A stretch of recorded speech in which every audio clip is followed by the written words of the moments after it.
Hello there, this is Richard Michael Grinder with the second in my new series of videos that I review videos that I've asked people from various poker communities to send me of them playing. I haven't seen any of these videos before. I reviewed them, so you've seen them as I see them. Again, I'll be playing it back at double speed. There's a bit of overlap, well, quite a lot of overlap in this video. I've no idea how it's going to look. If it's a little bit annoying or makes it hard to follow, I'll apologise. This video has been submitted by HMan Dude from Reddit Poker, and let's get stuck into it and see how we do. So straight away here on table 4, the table number of the tables 1, 2, 3 and 4. We flop a straight with the redraw, and we should be betting really big here.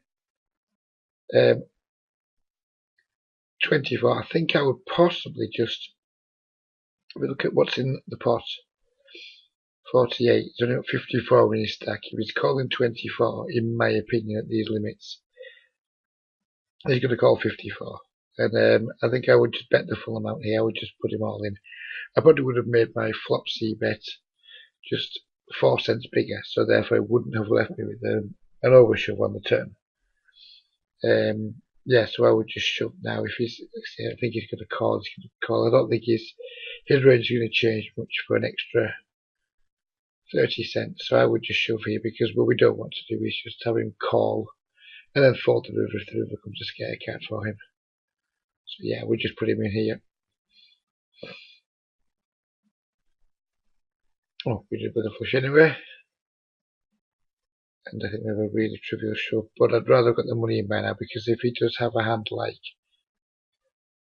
I don't think he has 2 pairs of it, but if he has a hand like a 6 or he somehow has 2 pairs or a set or something like that, the flush is a slight scare card. Not enough to just not stack off, but it is enough to make him fold some hands that would have just called a shove on the turn. So yeah, I think we're probably going to get called here still. Yeah, what do I need to do here? That one. Yeah, I mean, I think he's still going to call more than likely, but I would rather just put the money on the turn.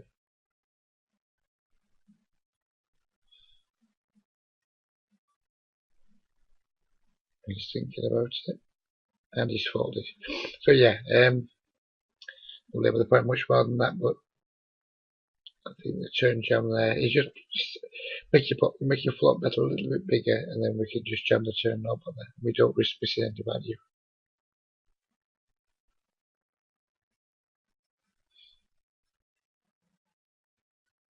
Just a long wait for the next hand to come up.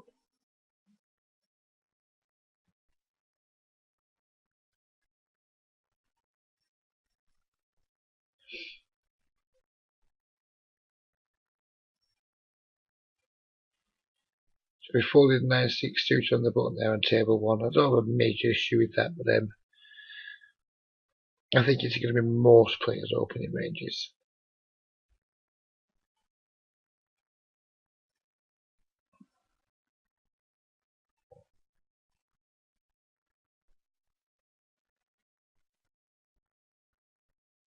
So far, HMan looks like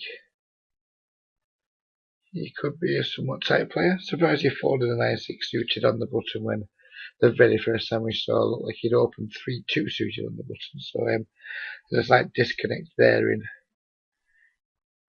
his ranges because if you're opening 3-2, you should probably be opening the 9-6. Right, so here we go. Here it looks like we've opened 2 8s under the gun. And this is the theme from the last video that comes up again and again with people that I work with. C-bet in this pot. We need to think, what are we trying to achieve with this C-bet? Let's think about worse hands that can call us. So therefore, our value bets. Yeah, there's a possibility we could get caught by 2 7s, 2 6s, 2 5s, ace 4, some good shots, some straight draws. You can have some like 5 6 suited, things like that. So yeah, we could get called by some hands, but even if we do get called, it's going to be quite hard for us to realise our equity without a position with under pair or quite a dry board. When we get called, we're usually going to have to start checking some turns, and that just gives any kind of skilled opponents it just gives them license to just apply pressure on us that a hand like 2-8 just can't take. So I wouldn't see bet here unless I was against a player I thought was really, really loose passive and never likely to bluff me with a worse hand, never likely to bluff raise me if I do bet. And I think we can check call at least once here, possibly twice. Thereby betting, you kind of turn out when we check the turn, our hand is face up as that kind of like under pair or just too high card or something that just stabbed the flop and gave up. I think it's quite an easy line to exploit this against people who realise if we get to showdown here and a skilled player sees that we see betting 2-8s on this board, it just gives them license to float us all day in future. And from a balance perspective, against players that are thinking, I don't think it's good to have to see betting hands like 2-8s in this spot. Let's see what happens. Yeah, he folded. He's probably just folded a worse hand there. That's usually what happens in those situations. When they fold, we're usually just making somebody fold their worse hand, which isn't really what we're trying to achieve when we play poker. Table 4 might be the next table for us to have some action on. We open the queens. We've got a really good board. See bet.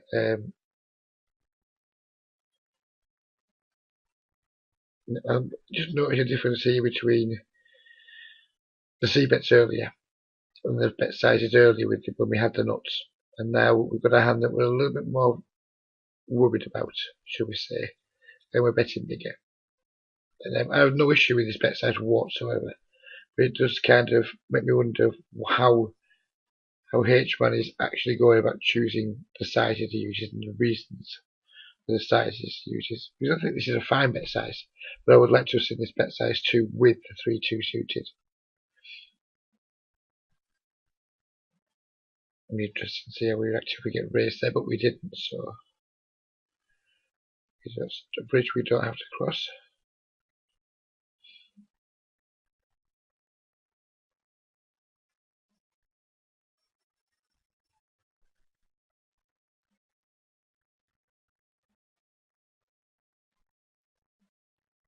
Ace-3 suited seems a somewhat semi-loose open, middle position. I think it's a hand we can open if we've got some weak spots at the table, but I think if we're just at a table full of regulars, which we're frequently going to be in any, maybe not so much the static tables, but are these static or not these tables? Let me just see if we can figure it out in a moment. Yeah. So maybe the static tables there are more reasons to open those kind of hands, but if we're playing speed poker and we're at a table full of similarly skilled regulars, I don't think there's much reason to be opening the ace-3 suited from middle position. It may be a little bit nitty, but these videos are aimed at beginning and losing players, and if you are a beginner or a player that's currently struggling, the first thing you should really try and think about doing is tightening up in the first 2 seats and just try to give yourself as many opportunities to play in position as possible and restrict how often you're playing out of position, particularly when your range is quite weak or when your hand is quite weak.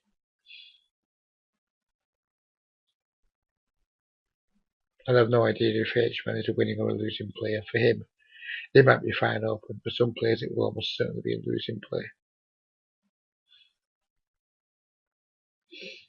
Aces on table 2. Hopefully we can get something to talk about. 3 bet size. I'm happy with that. Just about 7 blinds. I prefer to make min raises to 8 blinds personally. I mean 7 can't be a huge difference. I mean 7 to 8 is not. We're not talking huge differences here, but when people min raise buttons, I typically 3 bet them to 8 blinds. Rather, I prefer to see 8 blinds than a 7 or 6. And that's purely well, not purely, two reasons really. Number one, for value, because usually we're going to have a value hand, and the second reason is we want to be charging people the luxury of having position. Having position pre-flop, post-flop is a huge advantage in no limit hold'em. Well, it is in any poker game, but particularly in no limit hold'em, it's a huge advantage. And if we're letting people claim position as post-flop in 3-bet pots without charging them a premium, I don't think we're doing ourselves any favours, and we're certainly not making life too difficult for our opponents, which is something we always want to be doing. We always want to try to make life difficult for our opponents, keep them guessing. We don't really do that when we just 3-bet to 7 or 6 blinds. So we called a squeeze on this top right table up here with the king jack suited. I'm not in love with that. I think we're going to be really significantly dominated with a hand like king jack suited, because I think people squeezing ranges at 2 and L. Yeah, there's just not going to be any bluffs in there, or very, very few bluffs in there. So people are bluffing. And then the squeezing with a depolarized range. King jack suited. The suited side of it's nice, I guess, but I mean the king jack part is going to be so badly dominated. I think we're giving ourselves a significant reverse implied odd spot when we can quite often make a second best hand. And for those that aren't sure what reverse implied odds means, it just means that we can sometimes make a hand that we think's good, but is actually not the best hand, and we end up, instead of when we have implied odds, we make a lot of money. When we hit our hand, reverse implied odds is opposite. It means when we hit our hand, we lose a lot of money. So yeah, I think king jack suited in a squeeze spot. I mean, it's probably not a terrible call, but I wouldn't be doing it too often in these games. I think it's going to be a losing play probably, unless we have a really large skill advantage post flop.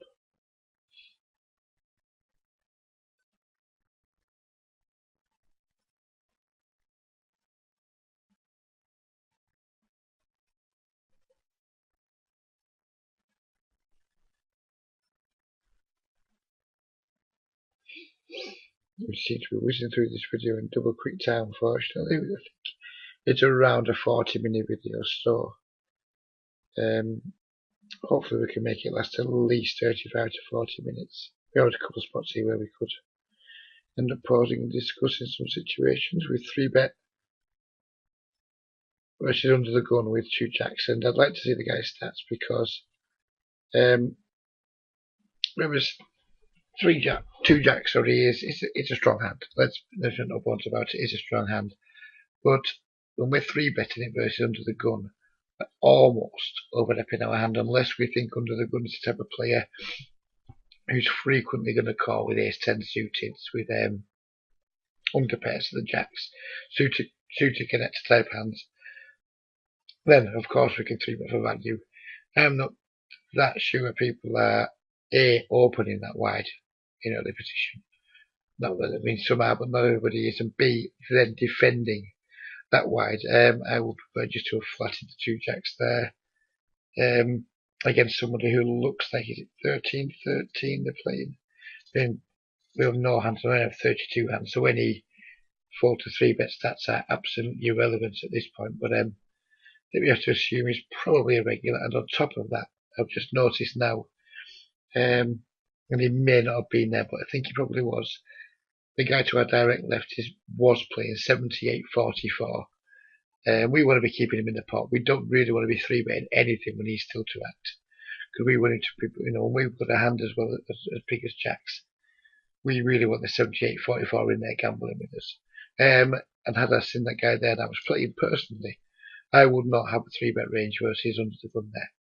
If under the gun opened and I had aces, I would just call and let him come and see a flop with me, just hoping that this bacon character would come along and play for the red 2. We need to look behind us, not just look at our hand strength, look behind us, look at the table. Where's our value going to come from?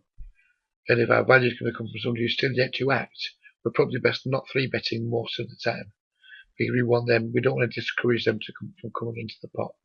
So yeah, just a note to UH and anybody else, when we are 3-betting and we do have a whale at the table, the 78-44 is premium whale.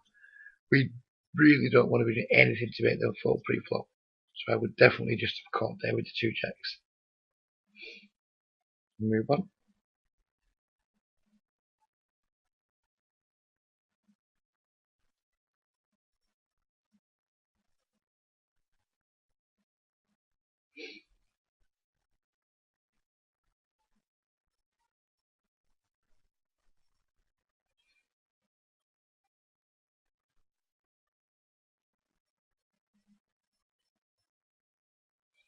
And just try to look around the tables here just to see what the state of 2NL is like on PokerStars. And what I'm looking for in people's HUD stats are there any premium fish around? On table 3 it looks like Diamants could well be a non-regular, for want of a nice way of putting it. So here we flopped the overpair with the flush draw. I'm presuming he's going to bet here and absolutely stack off against either player. So yeah, continue to look around the table. Table 1 doesn't appear to be any really weak players. I mean, Burnt doesn't seem too good playing 23-2. He's not going to be putting too much pressure on us, but again, there's probably not going to be giving too much away either. Let's have a look at table 2 next time it comes up. So here we've got table 2. What are we looking at here? Because game selection is important. People, I mean, I often get criticised for encouraging people to play on softer sites. I 100% stand by my opinion on this. Let's just look at table 2. Unless we have a significant edge, where is our profit come from at this table? We may as well not have this table open, in my opinion, because we've probably not beaten the rake at a table with an 18-11. Probably sort of weak type, fishy type player, but it's only 44 hands. But certainly a tight player. We have a tag to our left. We have a nit there. We have another tag here. Where's the mark? Where's the money coming from? Where's our profit coming from at this table?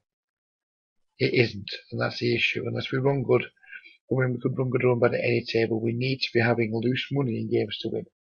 Loose money and or players that we are significantly better than. I don't believe we will be significantly better than anybody at this table. We may have a small edge on some of them, but that will be eroded by the rake. So table 2 is a poor table. Let's analyse the rest of the tables while we're at it next time they pop up. We'll just do this very quickly. So we've got table 3 here. We'll try to stop on table 4 there. Table 3, we've got a 21-5. Probably not going to be good, but again, losing player I would imagine, but probably not losing quickly enough to cover the rake. Fish, so we're happy with him. Fish, I shouldn't use the word fish really, but yeah, we're happy with having Diamants at the table. We're going to have a little bit more money, but we're happy. This guy with no hands on could be poor. He's only got 50 blinds, so yeah, he's probably going to be a weaker player. A classic tag fish looking type player there, Harper stack again, but not really putting too much money in the pot, so I'm not going to make too much from him. And then a 42-82. So overall, table 3 I'm more than happy with. We should keep table 3. So we have table 1 and table 4. Table 1, let's see what's going on here. We have a nit / tag. We have somebody who could end up being weak tight, but we don't win too much on weak tights. Yeah, we get to steal the blinds a fair bit, but no one ever got rich stealing blinds. We have another tag there, another tag there. So yeah, I mean, what have we got here? We've got 1, 2, 3, 4 tags including ourselves, and a couple of potentially weak type players.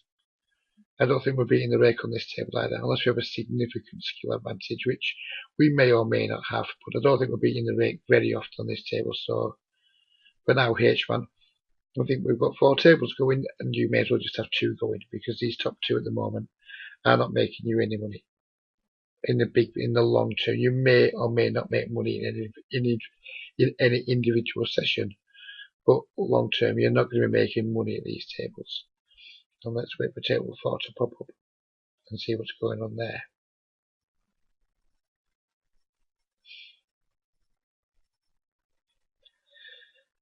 And it's just skipped off again. So let me just rewind that back ever so slightly. I know it's going to come up in a moment. Let's see. So we have a laggish looking player to our direct left, which is never fun. A guy who we don't have any stats on yet. We have another tag. We have somebody who clearly has no money, so he's irrelevant. And another tag there. So yes, I would say out of the 4 tables you provided for this video, and this is no offense to you, H-Man, you only have 1 table worth playing. So let's put that in perspective. If you played 500 hands this session, I would argue only 125 of them were adding to your win rate. The other 375, you just sat there pushing money around against other regulars, breaking even, and probably maybe even losing to the rake. You'd seriously, and I don't just mean you, H-Man, I mean everyone, seriously work on your game selection. I hear the argument of playing against 2 players helps you get better, but that's the same for them too. So that's a bit of a wash. It's like Leatherass said in one of his books, and I think it was Treat Your Poker Like a Business. We hear the argument that iron sharpens iron, but it's the same for our other opponents too. So if we're all just playing each other regularly, yeah, we're all getting better, but we're all getting better at the same rate, and we're all still losing to the rake. Like it or not, we need dead money in games to make money. We need dead money to fight over. There needs to be a mark at the table that has enough money to cover the rake and to give the regulars something to fight over. Otherwise, there's just no point having the table open. And I'll stand and I'll have that argument with anybody, because I just genuinely believe game selection is now, it's almost a dirty word. It's almost, people really look down on people who game select. They call them bum hunters, etc. There's nothing wrong with it. If you're not game selecting, in my opinion, you're not doing yourself any favours, and you are not anywhere near as good at. If you think you don't need to game select, you are not as good at poker as you think you are. So let's move on. That little rant out of the way. I don't mean to offend anybody there, but it's just quite simply true. We need loose money in games to make it pay, particularly in games that are quite highly rated, like micro stakes and nano stakes poker.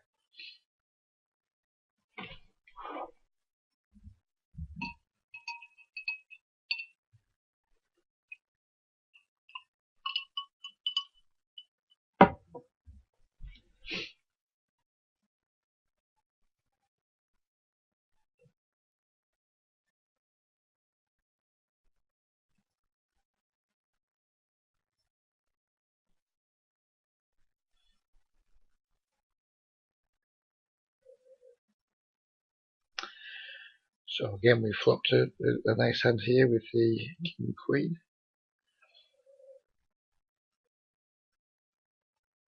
We made a reasonable sized bet, and we're just going to check fold. And this is typical of what's going to happen in these games where they are just regular on regular. You're going to see a lot of these really small pots, open raise, then somebody c-bets, somebody folds, or somebody checks, somebody bets, and somebody folds. You rarely see lots of medium-sized to large pots going in. There's not a lot of action because the regulars just aren't. They're just not throwing parties. They really aren't just throwing parties. So again, that King Queen is a good example of, we flop really well in the hand. The micro stakes, we would hope to be able to get value from somebody on. And no, the pre-flop raise just check folding on a board where he probably should be c-betting most of the time. Certainly, at least with his air. You know, yeah, I just don't think the games are very good. And I'm quite pleased to have seen 2 PokerStars videos in the first 2 videos that I've done, because I've not been impressed with the game quality neither, and it just reassures me that when I am encouraging students to come to me to switch away from PokerStars, seeing these games reassures me that I'm saying the right things, because 2-0 on stars looks to me like it's going to be a tighter, probably harder to beat game than 10-0 on 888, 20-0 on 888, 25-0 on PokerStars. There's just no action. Let's see what's happened so far. We are approximately 25 minutes into the video, and I mean no offense at all to the gentleman who provided the video, because I'm really grateful he's done it. Nothing's happened. You know, we flopped a straight river to flush hand 1, and since then there's been, from my memory, 0 pots of any note whatsoever in 25 minutes of play. seriously guys, if you're playing PokerStars and you were playing the micro stakes and you have a win rate of anything between 2 and -6, -7, play elsewhere. You would guarantee you'll come back later and you'll thank me, and you really will thank me for encouraging you to move. Sure, PokerStars has the quickest cash out, it has the best software, it probably has the best customer service. None of that compensates you for it having the absolute worst games anywhere on the internet. And we're coming to play poker and to play good games, so what if our cash outs take 2 days longer? It really doesn't matter. If it takes 1 day longer to have an email replied to, again, who cares? None of that matters. You can't spend any of those things. So yeah, I'm going to end the rant now on the game selection and PokerStars, but just bear it in mind if you're struggling.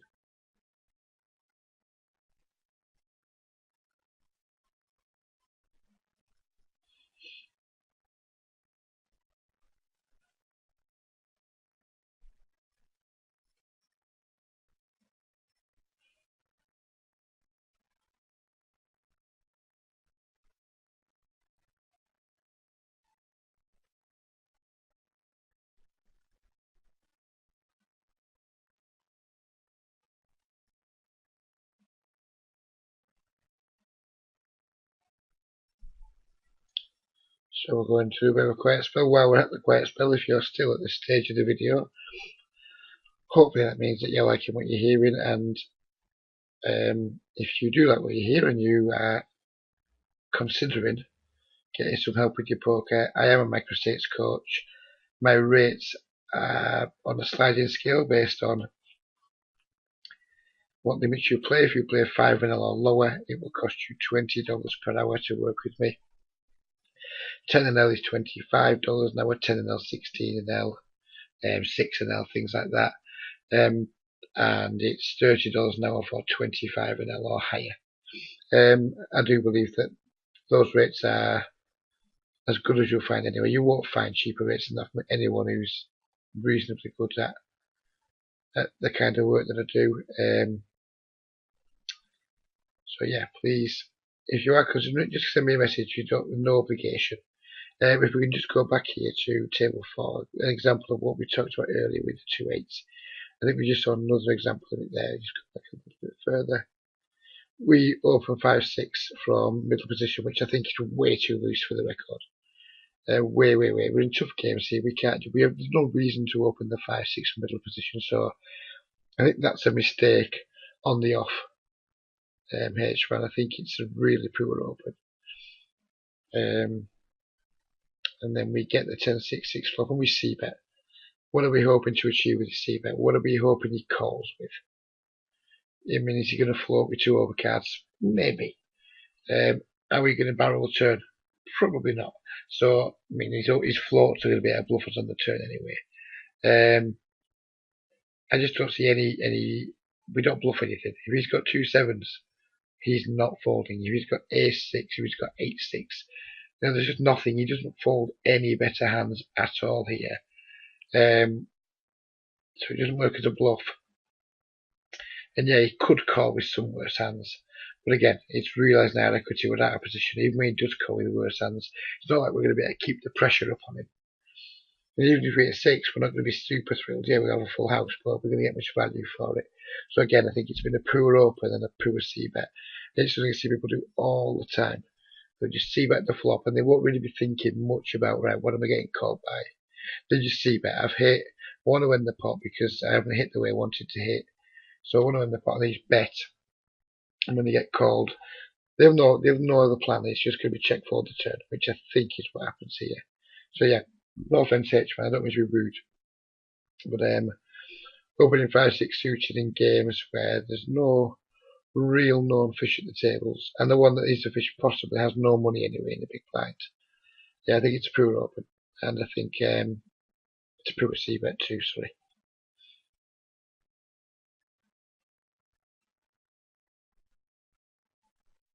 And we just check forward to the half pot there on the turn. So we have on the bottom left table, table 3, we have. Oh, I was going to pause it. I thought it might be something interesting. We had the pair of flush draw, but we got no action. unfortunately.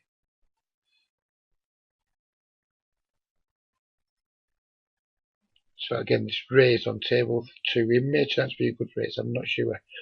But again, what are we hoping to achieve when we raise there? Oh, sorry, I didn't realise I had 2 pair. Ignore me. Completely ignore me. I'm talking nonsense. It's an absolutely fine raise. And I'm presuming we're going to raise again on this river. Even though it's a bit thin because the gut shot's got there and the flush has got there. When he bets 2 cents, we should raise again. I would probably raise fold to maybe 25 cents on the river.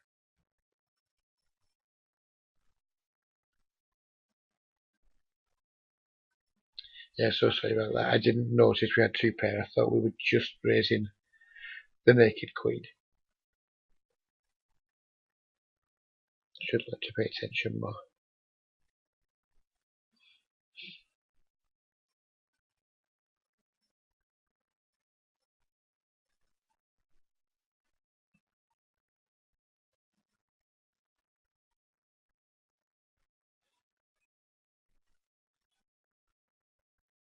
So yeah, still pushing through a lot of hands. As you can see, we're not seeing many turns and rivers coming out here. And again, I need to go back to my point because no offense, the video isn't providing us with that much content because of just the nature of the games. Race fold, race fold, race fold. Yeah,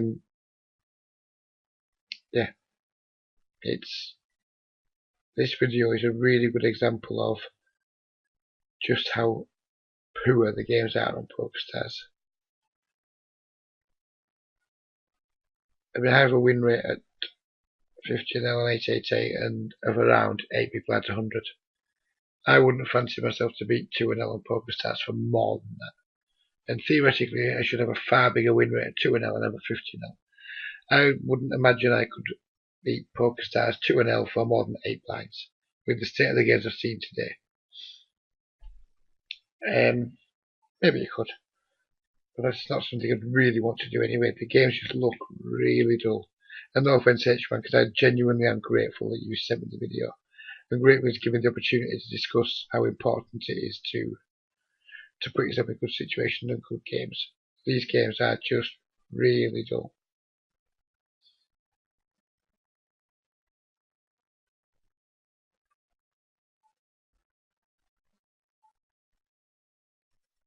How are we going to barrel this turn? I think we need to barrel the turn. Now let's just talk about this. Let's take this hand back. Yes, ace-4 suited. So we have squeezed pre-flop with the ace-4 suited, which I think is fine. I have no issue with that. I think it's a good hand to squeeze with a suited wheel card. I would have preferred to see us make our squeeze bigger. I mean, this guy's raised a pot. We've only made 11 blinds. I think we need to be making that there at least 14 blinds, maybe 15 blinds, because we are squeezing. It's not just a 3-bet to squeeze. So people are getting better odds because of this money here. So yeah, I would prefer us to have seen us make this around 30 cents, if I'm being honest. I think 30 cents would have been a much better size. But yeah, really, I think the squeeze is fine. There we get called. And I think we flopped really well. Or as well as can be expected with the hand as weak as this. So we flopped an up flush draw, a gut shot, we have the overcard still. I mean, the overcard may or may not be any good to us. But yeah, we've got a lot of equity here. So we naturally we're going to go for a c-bet. And we get called, I think. And we don't barrel this turn. This turn, in my opinion, is a slam dunk double barrel. It gives us we pick up a lot of fold equity. If he was peeling us with, say, a hand like pocket eights, something like pre-flop pocket sevens, who knows, ace 9, 10-9 suited, who knows what hands.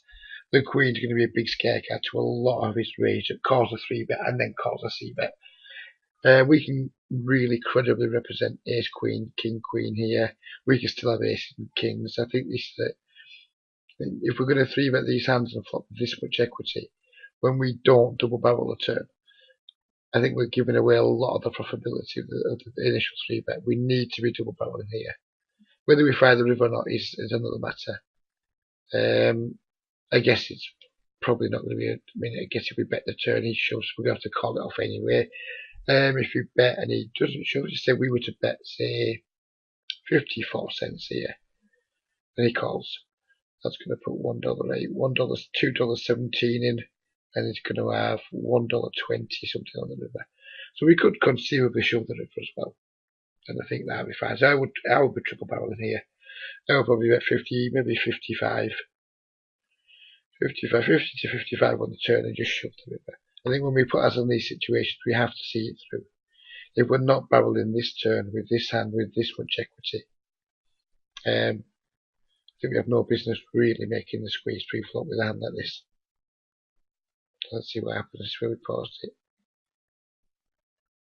And we're just going to give up on. Yeah, I mean, we may not have made him 4-2 jacks there, but the point I was making about the queen being a scare card to some of his calling range is absolutely right there. And I think if we go bet, I think we probably make him 4-2 jacks by the river. A good amount of the time, not all the time, but enough to make it okay.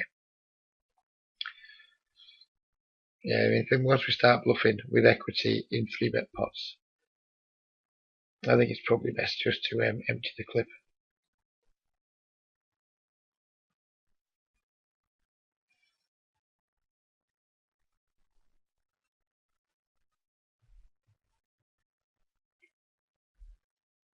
I'm really sure what's going on table 1 here, but at least it means we've got our fish at the table, so we need to be happy with that at least. I think when people min-donk into us, we should treat it like a check, and if we were going to c-bet a flop, like I think we maybe had a right to c-bet the king XX board there with our ace queen, I would have just raised the dump. I would have treated it like a check and raised it, and just took it from there.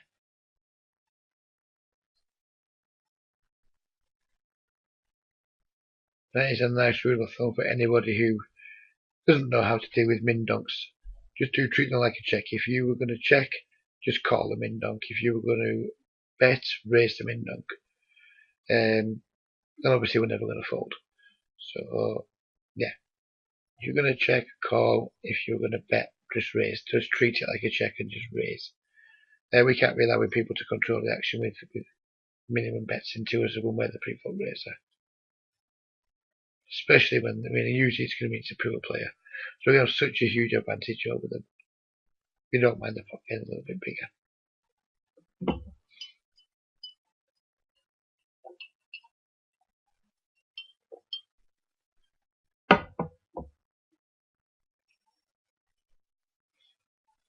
I think I would have bet the turn there with the 2 10s, because I'd rather have I would rather have been able to get that comment out before we saw the hand play out. But the ace doesn't necessarily have to hit. When someone's playing 63-3, then we get called on the 9-8-4 board, and the ace hits, yeah, it's a bugger for us. It's going to make it harder for us to get called, but I wouldn't check against a 63-3 because I just think it's way too likely we still get called by worse hands. Most of the hands that called the flop are going to call the turn. Maybe the exact hand he had wouldn't.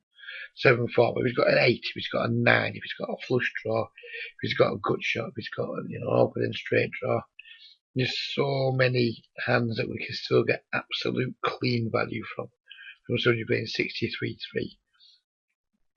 Especially when we have position like we did in that hand. I think we just need to be at least betting the turn. I mean, we maybe check by the river, but yeah, we've missed a bet there. It's just not a scare card, the ace there. Of course, he can have some ace X in his range, but not so much where we wouldn't particularly want to. And it looks like it's in the video, unfortunately, but not enough where we should really want to be value betting our 2 10s again. So thanks for the video, H-Man. Sorry there wasn't too much really difficult hands for us to get our teeth into and to discuss, but we did get some good discussion in on the merits of game selection, which I think is really important given that the games did look quite poor there. So thanks again, thanks for watching everybody, and hopefully we'll be back with another one in the middle of the week. Take care for now, bye bye.